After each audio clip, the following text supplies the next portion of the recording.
एक बड़ी खबर आ रही है सीड और पेस्टिसाइड एक्ट से जुड़ी हुई। केंद्र सरकार शीतकालीन सत्र तक सीड और पेस्टिसाइड एक्ट में बड़ा बदलाव करके उसे और कड़ा बना सकती है।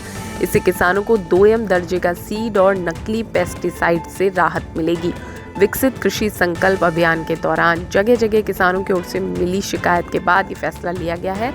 साथ ही केंद्र सरकार ने खाद, बीज, कीटनाशक टेस्टिंग लैब की संख्या बढ़ाने और सभी की NABL मान्यता लेने का भी फैसला लिया है। यही नहीं, इस बात को भी सुनिश्चित किया जाएगा कि कोई भी कंपनी मालिक जांच के लिए उठाया गया सैंपल ना बदल सके। तो एक बड़ा अपडेट सामने आ रहा है, एक बड़ी खबर है ये किसानों के लिए कि सीड और पेस्टिसाइड एक्ट में बदलाव करके उसे और कड़ा बनाने वाली है सरकार।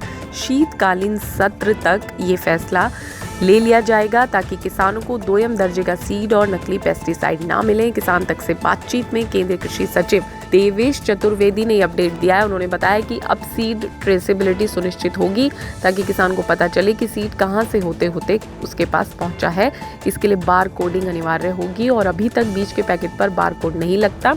इससे पता ही नहीं चलता कि उसे कहां बनाया गया है। देवेश चतुर्वेदी ने बताया कि कोई भी सैंपल जांच के लिए सबसे पहले राज्य सरकार की लैब में जाता है। इसलिए हमने सभी राज्य सरकारों को कहा है कि वे अपनी सीड, पेस्टिसाइड और फर्टिलाइजर टेस्टिंग लैब को NABL मान्यता दिलवाएं। ऐसा करना जरूरी है। मान्यता के लिए लगने वाली 1 लाख रुपए की फीस और इक्विपमेंट के लिए हम राष्ट्रीय कृषि विकास योजना के तहत मदद दे रहे हैं। अगर कोई कंपनी वाला राज्य सरकार की लैब रिपोर्ट के खिलाफ अपील करता है तो उसकी जांच केंद्रीय लैब में होगी जो रेफरल लैब है। केंद्रीय कृषि सचिव ने यह भी कहा कि लैब की संख्या से भी ज्यादा महत्वपूर्ण है सैंपल उठाने में कोई भेदभाव ना हो और उसे बदला ना जा सके। इस पर भी कृषि मंत्रालय काम कर रहा है। तो एक बड़ा अपडेट है, आने वाले समय में सीड और पेस्टिसाइड एक्ट में बदलाव करके उसे और मजबूत बनाया जाएगा ताकि किसानों को राहत मिले 2M दर्जे के सीड और नकली पेस्टिसाइड से।